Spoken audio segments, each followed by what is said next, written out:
হরে কৃষ্ণ। সকলকে পবিত্র 500 একাদশী ব্রতের অনেক অনেক শুভেচ্ছা। আজ পবিত্র 500 একাদশী ব্রত, আর একাদশী ব্রত এই কলিযুগের সর্বশ্রেষ্ঠ ব্রত। আর একাদশী ব্রতর কথা, যদি একাদশী ব্রতের মাহাত্ম্য কথা দিয়ে শুরু হতে পারে, একাদশীর দিনটি এর থেকে উত্তম এই জগতে আর কিছু হতে পারে না। তাই গুরু গৌরাঙ্গের কৃপা আশীর্বাদ নিয়ে আজ আমি আপনাদের কাছে 500 একাদশী ব্রতের মহিমা কীর্তন, মাহাত্ম্য কীর্তন করতে চলেছি। আপনারা সকলে ভক্তি ভরে সমর্পিত চিত্তে এই একাদশী ব্রতের মাহাত্ম্য কথা শ্রবণ করুন, আর আপনাদের একাদশী ব্রতকে সার্থক করুন। এই জগতে একাদশী ব্রত অত্যন্ত ফল প্রদানকারী, পাপ বিনাশকারী, সমস্ত পাপ হরণকারী ব্রত। আর একাদশী ব্রতের আশ্রয় যদি আমরা থাকি, আমাদের চিন্তা নেই, আমাদের যমলোকে যেতে হবে না, নরক যন্ত্রণা ভোগ করতে হবে না, আমাদের জন্ম জন্মান্তরের সমস্ত অর্জিত পাপ বিনাশ হয়ে যাবে। সেই সুযোগ আজকে আমাদের কাছে এসে গেছে। আজ 500 একাদশী ব্রত, পবিত্র 500 একাদশী ব্রত।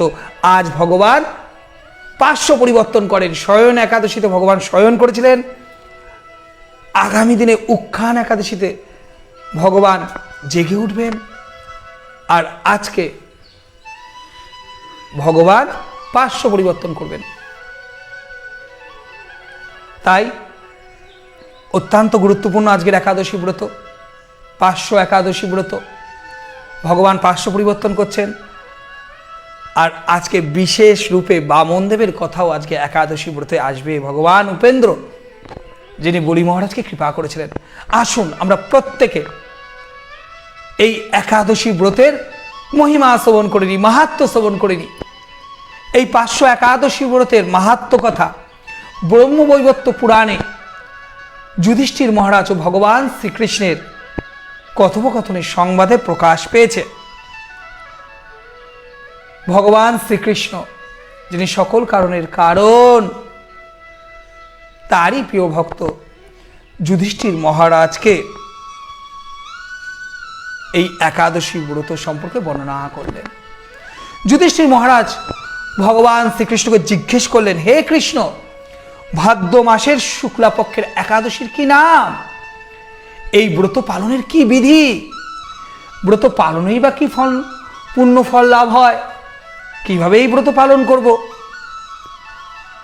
ভগবান শ্রীকৃষ্ণ উত্তরে বললেন, হে ধর্মরাজ, হে মহাপুণ্য প্রদাতা, সমস্ত পাপ হরণী, মুক্তি প্রদানী এই একাদশী বাজপেয় যজ্ঞের থেকেও বিশেষ বেশি ফল প্রদান করে। বোঝা গেল, বাজপেয় যে যজ্ঞ আছে, সেই যজ্ঞের থেকেও বিশেষ কিছু বেশি ফল এই একাদশী ব্রত প্রদান করে থাকে। যে ব্যক্তি এই তিথিতে ভক্তি সহ করে পদ্মলোচন ভগবান শ্রীহরির পদ্ম দ্বারা উপাসনা করে থাকে, তিনি ত্রিলোকে পূজিত হন। সবাই তার জয়গান করেন। পদ্ম ফুলে পদ্মলোচন ভগবান বিষ্ণুর যিনি আরাধনা করবেন, তিনি ভগবান বিষ্ণুকেই প্রাপ্ত হবেন। আর বিশেষ করে ভগবান বামনদেবের পূজা করা অত্যন্ত গুরুত্বপূর্ণ। আজকের এই একাদশী ব্রততে ভগবানের যে বামন অবতার ছিল, সেই বামন অবতারের পূজা করবেন, বামন অবতারকে চিন্তন করবেন। গৃহে যদি বামন দেবের চিত্রপট না থাকে, বিগ্রহ না থাকে, তাতে কোনো অসুবিধা নেই। মনে মানসিকভাবে ভগবান বামনদেবকে আজকের দিবসে স্মরণ করবেন। ভগবান শ্রীকৃষ্ণ বললেন, সাইতো ভগবান এই তিথিতে 500 পরিবর্তন করে, তাই এই একাদশীর নাম 500 একাদশী ব্রত বা পরিবর্তনীয় একাদশী ব্রত। এই একাদশী ব্রতকে অনেকে পরিবর্তনীয় একাদশী বলা হয়, অনেকে বলে, কারণ ভগবান 500 পরিবর্তন করছে, তাই পরিবর্তনীয় একাদশী ব্রত। যুধিষ্ঠির মহারাজ এই সকল মহিমা শ্রবণ করে অত্যন্ত অনুপ্রাণিত হলেন। ভগবান শ্রীকৃষ্ণ বললেন যুধিষ্ঠির মহারাজ, হে জনার্দন, আপনার এ সকল কথা শুনেও আমার সন্দেহ পূর্ণরূপে দূর হয়নি। হে দেব, আপনি কিভাবে শয়ন করেন, কিভাবেই বা পার্শ্ব পরিবর্তন করেন, আর চাতুর্মাস্য ব্রতই বা কি কি নিয়ম এই চাতুর্মাস্য ব্রতে পালন করতে হবে, কি কি কর্তব্য পালন করতে হবে, কৃপা করে আপনার শয়নকারে লোকের কি করণীয় তা আমাকে বর্ণনা করুন। এই সকল বিষয়ে বিস্তারিতভাবে আমাকে বলুন। যুধিষ্ঠির মহারাজ ভগবান শ্রীকৃষ্ণ জনার্দনের চরণে এই অভিলাষ ব্যক্ত করলেন। ভগবান শ্রীকৃষ্ণ এই কথা শ্রবণ করে অত্যন্ত প্রীত হলেন। যুধিষ্ঠির মহারাজ আরো বললেন, হে ভগবান, বলি মহারাজকে কেন বা বন্ধন করা হয়েছিল তা আমাকে কৃপা করে বর্ণনা করুন। আমি তা শ্রবণ করতে অত্যন্ত উদ্গ্রীব, ব্যাকুল। ভগবান শ্রীকৃষ্ণ বলেন, হে রাজন, দৈত্যকুল আবির্ভূত প্রহ্লাদ মহারাজের পৈত্য বলি মহারাজ আমার একজন শুদ্ধ ভক্ত, প্রিয় ভক্ত ছিলেন। দেখুন, দৈত্যকুলে আবির্ভূত হয়েছিলেন বলি মহারাজ, কিন্তু কার ভক্ত ছিলেন? ভগবান শ্রীকৃষ্ণের ভক্ত ছিলেন। আসলে এই প্রহ্লাদ মহারাজ হিরণ্যকশিপুরের পুত্র, আর ভগবান নৃসিংহদেব ভগবান শ্রীকৃষ্ণর এক অবতার, নরসিংহ অবতার, প্রহ্লাদ মহারাজকে রক্ষা করতে এই হিরণ্যকশিপুরকে বধ করেছিলেন। তখন প্রহ্লাদ মহারাজকে ভগবান বর দিয়েছিলেন, তোমার কুলে সকল ভক্ত আসবে, তোমার কুলে আমার এক মহান ভক্ত আবির্ভূত হবেন, তিনি এই বলি মহারাজ। হতে পারেন তিনি অসুর রাজ, হতে পারেন তিনি দানব রাজ, কিন্তু তিনি ভগবান শ্রীকৃষ্ণের ভক্ত। সেই বলি মহারাজের কথা ভগবান শ্রীকৃষ্ণ স্বয়ং কীর্তন করলেন যে এই বলি মহারাজ আমার সন্তুষ্টি বিধানের জন্য গোব্রাহ্মণ পূজা, যজ্ঞাদি ব্রত সম্পাদন করত, কিন্তু ইন্দ্রের প্রতি বিদ্বেষবশত সকল দেবলোক সে জয় করেন এবং ইন্দ্র স্বর্গলোক থেকে বিতাড়িত হন। দেবরাজ ইন্দ্র বিতাড়িত হয়ে দেবরাজ ইন্দ্র আমার শরণাগত হন, আর দেবতারা আমার অত্যন্ত প্রিয়। তাই ভগবান অবশ্যই ইন্দ্রদেবের প্রার্থনা রাখবেন, কারণ ভগবান দেখুন কি করেছেন, সর্বদা ভগবান শুভ শক্তির সঙ্গ দিয়েছেন। অসুর শক্তিকে পরাজিত করতে ভগবান কখনো কাপন্ন করেননি, দেবতাদের সঙ্গ দিয়েছে। ইন্দ্র অনেক অহংকার করেছে, অনেকবার ইন্দ্রদেব ভগবানের চরণে অপরাধ করেছে, কিন্তু ভগবান সমস্ত অপরাধ মার্জনা করে দিয়ে দেব শক্তিকে সর্বদা সহযোগিতা করেন। এবারও ভগবান তাই করলেন। ভগবানের কার্যই এই, তাদের প্রার্থনায় আমি ব্রাহ্মণ বালক বেশে বামন রূপে বলি মহারাজের যজ্ঞস্থলে আবির্ভূত হই। বোঝা গেল, দেবতাদের প্রার্থনাকে সম্পূর্ণ করবার জন্য ভগবান শ্রীকৃষ্ণ বামন রূপ ধারণ করলেন। সেই বামন রূপ মুনি কাশ্যপ আর মাতা অদিতির গর্ভে আবির্ভূত হলেন সেই বামন দেব, সেই ভগবান বামন উপেন্দ্র আবির্ভূত হলেন। আবির্ভূত হয়ে বলি মহারাজের যজ্ঞস্থলে পৌঁছে গেলেন ভগবান। ভগবান সেই কথাই বর্ণনা করছেন। যখন ভগবান বলি মহারাজের যজ্ঞস্থলে পৌঁছে গেছিলেন, আপনারা ভাগবত কথায় শ্রবণ করেছেন, এই অদ্ভুত অপূর্ব এই বামন দেবকে দেখে সকলে অত্যন্ত খুশি হয়েছিলেন, প্রীত হয়েছিলেন। বলি মহারাজ অত্যন্ত প্রীত হয়েছিলেন। আহ, কি অপূর্ব ব্রাহ্মণ, কি সুন্দর তার রূপ। তখন বলি মহারাজের কাছে ভগবান শ্রীকৃষ্ণ কি প্রার্থনা করেছিলেন সেই কথাই ভগবান একাদশী মাহাত্ম্য বর্ণনা করছেন। তার কাছে আমি ত্রিপাদ ভূমি 3 পদভূমি প্রার্থনা করেছিলাম। সেই তুচ্ছ বস্তু থেকে আরো শ্রেষ্ঠ কিছু প্রার্থনা করবার জন্য বলি মহারাজ আমাকে বলেছিলেন, বলি মহারাজ এই বামন দেবকে বলছিলেন, আপনি ব্রাহ্মণ, আমি আপনাকে দেখে, আপনার এই অপূর্ব রূপ দেখে আমি আবির্ভূত। আমি ভাবলাম আপনার অনেক বুদ্ধি, অনেক চতুর, আপনি কেন এরকম তুচ্ছ বস্তু চাচ্ছেন, 3 পদভূমি। আমি মহারাজ বলি একটু অহংকার হয়ে গেছিল, বলি মহারাজে, আমি বলি মহারাজ জানেন আমার কাছে কেউ দান নিতে এসে ফিরে যায়নি, আপনি আরো বিশেষ কিছু, শ্রেষ্ঠ কিছু দান চান, আপনি যা দান চাবেন এই মহারাজ বলি আপনার সমস্ত মনোবাঞ্ছনা পূর্ণ করবে। ভগবান অন্তর্যামী, ভগবান অন্তরে হাসলেন, ও বলি তোমার এত অহংকার। ভগবান বলি মহারাজকে কৃপা করতে চলে এসেছেন, এ তো শুধু হরণ নয়, হরণ করে কৃপা। ভগবান সেই কথাই এই একাদশী মাহাত্ম্য কথা বর্ণনা করলেন। সে যখন বলি মহারাজ যখন ভগবানকে আরো বিশেষ কিছু নেওয়ার জন্য প্রার্থনা করছিলেন, ভগবান বামনদেব কিন্তু তা গ্রহণ করেননি। ভগবান বললেন, না আমি এই তোমার কাছে এই 3 পদভূমি চাই। আর সেই সময় কে ছিল? শুক্রাচার্য, দৈত্যগুরু শুক্রাচার্য আমাকে ভগবান রূপে জানতে পেরে বলি মহারাজকে এই দান দিতে বাধা দিচ্ছিলেন, নিষেধ করছিলেন যে হে বলি তুমি এই দান দিও না, এ কিন্তু ভগবান শ্রীহরি তোমার কাছে সমস্ত কিছু হরণ করতে এসেছে, তোমার সবকিছু হরণ করে নেবে। কিন্তু বলি মহারাজ কি করেছিলেন? ভগবান বললেন, বলি মহারাজ আমাকে ভগবান রূপে জানতে পেরে আর সত্যনিষ্ঠ বলি মহারাজ তার গুরুদেবের বাক্যকে অমান্য করলেন। এখানে একটা খুব গুরুত্বপূর্ণ বিষয়, আমরা জানি গুরুদেবের বাক্যকে কখনো অমান্য করা যায় না। গুরু বাক্য চিত্তেতে করিয়া ঐক্য, আর না করিও মনে আশা। কিন্তু আবার অমান্য করা যায়, শাস্ত্রই বলছে যদি গুরুদেব আমাকে কৃষ্ণ বহির্মুখ জীবনের দিকে উৎসাহিত করে, গুরুদেব যদি আমাকে ভগবান কৃষ্ণের থেকে দূরে সরিয়ে দেয়, তখন গুরু বাক্যকে অমান্য করা যায়।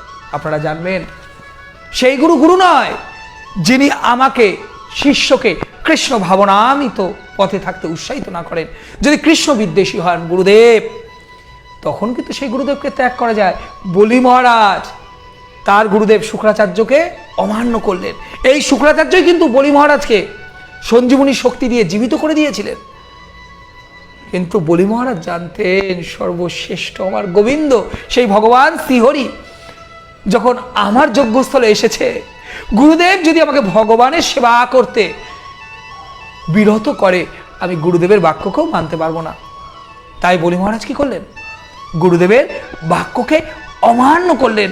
তখন আমি 1 পদভূমি এই নিচের সপ্তলোকে প্রবেশ করালাম, আর সপ্তলোক ভগবান এক অবাক করা রূপ ধারণ করলেন। ওই বামন ভগবান ছিলেন তো, এখন তার 1 পা বড় হতে থাকলো, 1 পা নিচের সপ্তলোকে চলে গেল, আরেক পা ওপরের সপ্ত ভুবনে চলে গেল, অর্থাৎ 14 লোক ভগবান 2 পাতেই এই 14 লোক নিজের দখলে নিয়ে নিলেন। বলি মহারাজ তো অবাক করে দেখছেন, এ কি? শুধু বলি মহারাজ না, যজ্ঞস্থলে উপস্থিত সমস্ত ব্রাহ্মণগণ, সকল অসুরগণ দেখছে, কি এও কি সম্ভব? কিন্তু তিনি যে আমার গোবিন্দ, তিনি যে অনাদিরাদি গোবিন্দ, তার কাছে তো সবকিছুই সম্ভব। আজ তো তিনি ভক্তকে কৃপা করতে এসেছেন, ভক্তকে করুণা করতে এসেছেন। তাই ভগবান এক বিশেষ রূপ ধারণ করলেন। বামন ভগবান 2 পদে সমস্ত কিছু নিজের দখলে নিয়ে নিলেন। তখন বলি মহারাজকে ভগবান কটাক্ষ করে বলছে, বলি তুমি তো তোমার প্রতিজ্ঞা পালন করতে পারবে না। কি করে তুমি তোমার প্রতিজ্ঞা পালন করবে? আমি তো 3 পদভূমি চেয়েছিলাম। বলি মহারাজ অহংকার করেছিল না যে আপনি আরো বেশি কিছু চান, তাই তো ভগবান বলছেন, বলো কোথায় তুমি 3 পদভূমি দিলে, আমি আমার আরেকটা পা কোথায় রাখবো? বলি এই সমস্ত জগৎ, এই 14 ভুবন, 14 লোক, সপ্তলোক, সপ্তভুবন আমার অধিকারে চলে এসেছে। তখন বলি মহারাজ বললেন, হে গোবিন্দ, এই বলি এই বলি তো স্বতন্ত্র, আপনি আপনার তৃতীয় পদ আমার মস্তকে ধারণ করুন, আমার এই মস্তকে ধারণ করুন। আহা, কে অপূর্ব ভক্ত বলি মহারাজ। হতে পারে দৈত্যকুলে জন্ম, হতে পারে দৈত্যর রক্ত তার শরীরে বাহিত হচ্ছে, কিন্তু ভগবানের প্রতি কি সমর্পণ। হে গোবিন্দ, আপনার তৃতীয় পদ দিন। বলি মহারাজ মাথা পেতে দিলেন, আর ভগবান তার নাভি থেকে তৃতীয় পদ সৃষ্টি করে সেই তৃতীয় পা বলি মহারাজের মস্তকে রাখলেন, কৃপা করে দিলেন ভক্তকে। বলি মহারাজ সেই ভারে একদম সুতল লোকে চলে গেলেন, আর সেখানে আমার গোবিন্দ বন্ধন হয়ে গেল বলি মহারাজের কাছে। এরকম ভক্ত, শুদ্ধ ভক্তের কাছে আমার ভগবান তো যুগে যুগে বন্ধন হয়ে গেছে। আহা, বলি মহারাজের কত কৃপা। আমার প্রাণ গোবিন্দ বলি মহারাজকে এই কৃপা করলেন।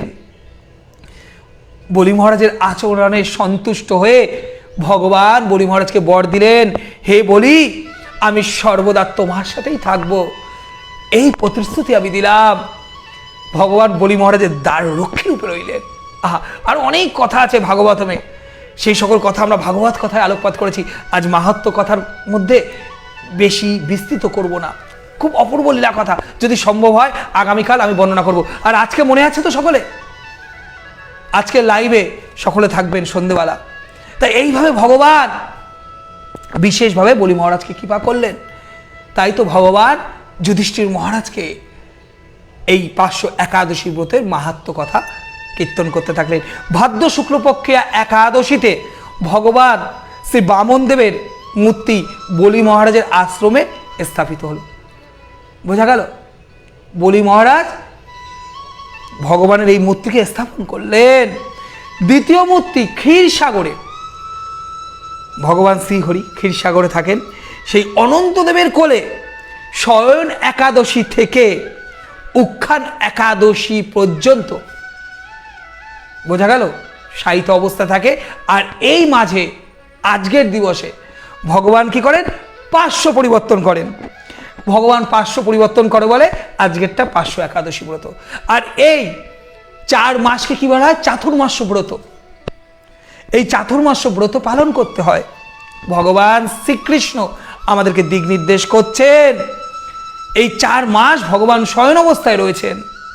এই 4 মাস যে ব্যক্তি নির্দিষ্ট নিয়ম, ব্রত, জপ, হরিনাম জপ করে দিন অতিবাহিত উদযাপন করে, আর যে করে না, এই সকল জিনিস ব্যতীত রেখে তার জীবনকে অতিবাহিত করে, অর্থাৎ কৃষ্ণের কৃপা পায় না, তার জীবনটা কিসের সমান? ভগবান বলল তিনি জীবিত থাকলেও যিনি এই সকল কিছু করেন না, তিনি মৃত ব্যক্তির নয়, একজন মৃত ব্যক্তির সমতুল্য। বুঝতে পেরেছেন? এই চাতুর্মাস্য ব্রত যদি আপনারা না পালন করেন, জপ না করেন, তপস্যা না করেন, ভগবানের স্মরণে না থাকেন, তবে কিন্তু বড় অপরাধ হয়ে যাবে। বলতে জীবিত হতে পারে, প্রাণ থাকতে পারে, কিন্তু সেই ব্যক্তির কি মূল্য আছে? এ তো একজন মৃত ব্যক্তির সমান। তাই যারা এখনো চাতুর্মাস্য ব্রত পালন করেননি, এখনো যে দিবসগুলো অবশিষ্ট আছে, এখনো প্রায় 2 মাসের বেশি অবশিষ্ট আছে, আপনারা ভগবানের সেবায় রত হন, ভগবানের সেবায় নিয়োজিত হন। এই চাতুর্মাস্য ব্রত অত্যন্ত গুরুত্বপূর্ণ। এই চাতুর্মাস্য ব্রত কি? শ্রাবণ মাসে শাক বর্জন করতে হয়। ব্রত কি করে করবেন? যে শ্রাবণ মাস চলে গেছে, এই চাতুর্মাস্য ব্রতের 4 মাস, শ্রাবণ মাসে শাক বর্জন, বোঝা গেল। ভাদ্র মাসে দই বর্জন, এই যে ভাদ্র মাস চলছে, এই ভাদ্র মাসে কি বর্জন? দই বর্জন। আশ্বিন মাসে কি বর্জন? আশ্বিন মাসে দুধ বর্জন, অর্থাৎ আগামী মাসে দুধ বর্জন। আর কার্তিক মাসে, দামোদর মাসে কি বর্জন? মাসকলাই বর্জন। এইভাবে এই 4টি মাসে 4টি আহার বর্জন করে এই ব্রত পালন করতে হয়। খুব গুরুত্বপূর্ণ। এই 4 মাস সম্পূর্ণরূপে ভগবান শ্রীকৃষ্ণের আরাধনায় থাকতে হবে। সকাল সকাল ঘুম থেকে উঠে ব্রহ্ম মুহূর্তে স্নান করে, সকালে স্নান করে, সূর্য ওঠার আগে স্নান করে আপনারা কি করবেন? ভগবানের মঙ্গল আরতি করবেন, ভগবানকে ভোগ নিবেদন করবেন। সন্ধ্যা, দুপুরে ভগবানকে ভোগ দেবেন, আর সন্ধ্যেবেলা ভগবানের সন্ধ্যা আরতি করবেন। সন্ধ্যা মানে সকাল, দুপুর, সন্ধ্যা, এই 3 সন্ধ্যা, এই 30 সন্ধ্যা ভগবানের আরাধনায় রত হবেন, ভগবানের সন্তুষ্টি বিধানের জন্য কার্য করবেন। এই 4 মাস খুব গুরুত্বপূর্ণ। এই 4 মাসে এই সকল কার্য করলে অনেক অনেক বেশি ফল প্রদান করে, খুব গুরুত্বপূর্ণ। সাহিত্য ভগবান 500 পরিবর্তন করেন বলে এই একাদশী ব্রতের নাম 500 একাদশী ব্রত।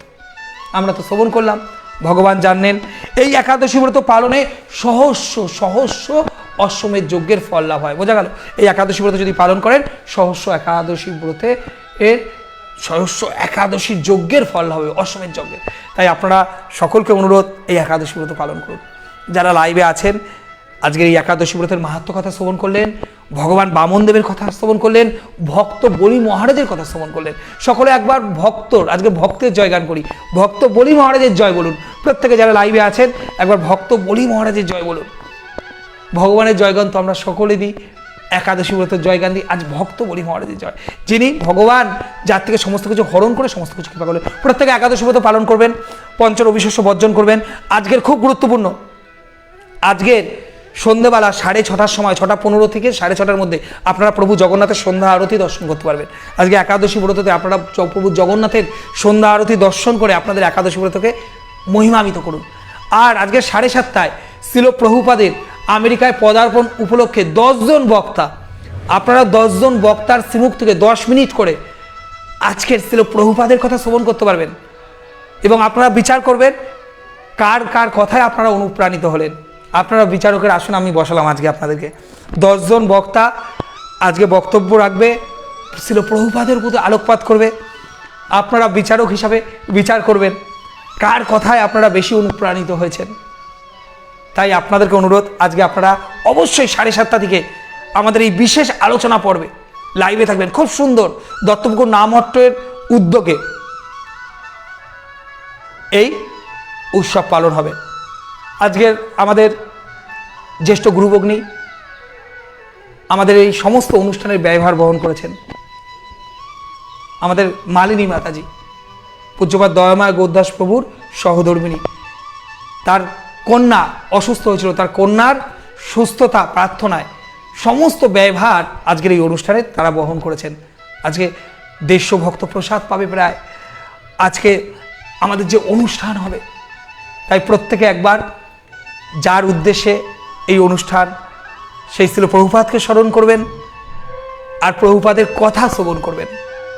তাই আপনাদের বলবো আজকেরটা কিন্তু বিশেষ অনুষ্ঠান। যারা আমার সাথে লাইভে থাকেন কোনো অবস্থাতেই আজকের সন্ধ্যে 7:30 অনুষ্ঠানকে মিস করবেন না, তাহলে কিন্তু একটা খুব সুন্দর প্রাণবন্ত অনুষ্ঠান মিস করে ফেলবেন। সকলে ভালো থাকুন, সুস্থ থাকুন, আনন্দে থাকেন। আর একাদশী ব্রত, হরিবাসর ব্রত, হরিতোষণ ব্রত, আজকের দিনটা সম্পূর্ণভাবে ভগবান শ্রী হরির চরণে সমর্পিত থাকুন। আর সন্ধ্যেবেলা থেকে আমি দায়িত্ব নিচ্ছি আপনাদের, এত বড় কথা বললি, আজকের সন্ধ্যে থেকে আপনাদের একাদশী ব্রত যাতে সার্থক হয়, আজকের দিনটা সার্থক হয়, আজকের সন্ধ্যে থেকে 6:30 থেকে আমাদের সাথে লাইভে থাকবেন। যদি সম্ভব হয় আজ 10:30 আমি লাইভে আসবো, স্পেশাল লাইভে। তাই আপনাদের সঙ্গ প্রদান করুন, আপনাদের সঙ্গ প্রদান করে আমাকে ধন্য করুন। সকলে ভালো থাকুন, সুস্থ থাকুন আর প্রাণ ভরে আনন্দের সহিত এই একাদশী ব্রত 500 একাদশী ব্রত পালন করুন। যারা নির্জলা পারবেন তারা নির্জলা একাদশী ব্রত করবেন, যারা পারবেন না জল পেয়ে একাদশী ব্রত পালন করবেন, যারা তাও পারবেন না তারা সফলা একাদশী ব্রত পালন করবেন। আর যারা যারা পারবেন অন্তত দুপুর 12টা অবধি উপবাস করবেন। সকলে ভালো থাকুন আর এই 500 একাদশী ব্রতের কৃপা লাভ করুন। আবার বলছি, কেউ কিন্তু মিস করবেন না আজকে সন্ধ্যেবেলায় প্রভু জগন্নাথের আরতি দর্শন 6:15 থেকে 6:30-র মধ্যে। আর 7:30টায় বিশেষ আলোচনা সভা, 10 জন বক্তা 10 মিনিট করে বলবে, অপূর্ব সেই আলোচনা হবে আজকে। আপনারা ভক্তদের শ্রীমুখ থেকে আজকের আলোচনা শ্রবণ করতে পারবেন। তাই এই সুযোগ, দুর্লভ সুযোগ আপনারা হারাবেন না। অন্যদিন তো আমার কথা শ্রবণ করেন, আজকে আমিও থাকবো বক্তা রূপে, রাধেশ্রীও থাকবে বক্তা রূপে, আরও বিশেষ বিশেষ শুদ্ধ বৈষ্ণবরা, ভালো ভালো সব বক্তারা থাকবে, তাদের কথা শ্রবণ করবেন। হৃদয় শুদ্ধ হবে, জীবনে অনুপ্রাণিত হবেন আর আপনারাই সেই বিচারক হবেন। হরে কৃষ্ণ, হরিবল। সকলে ভালো থাকুন, সুস্থ থাকুন। জয় শ্রীল প্রভুপাদের জয়, জয় গুরু মহারাজের জয়, জয় 500 একাদশী ব্রতের জয়, জয় জগন্নাথ।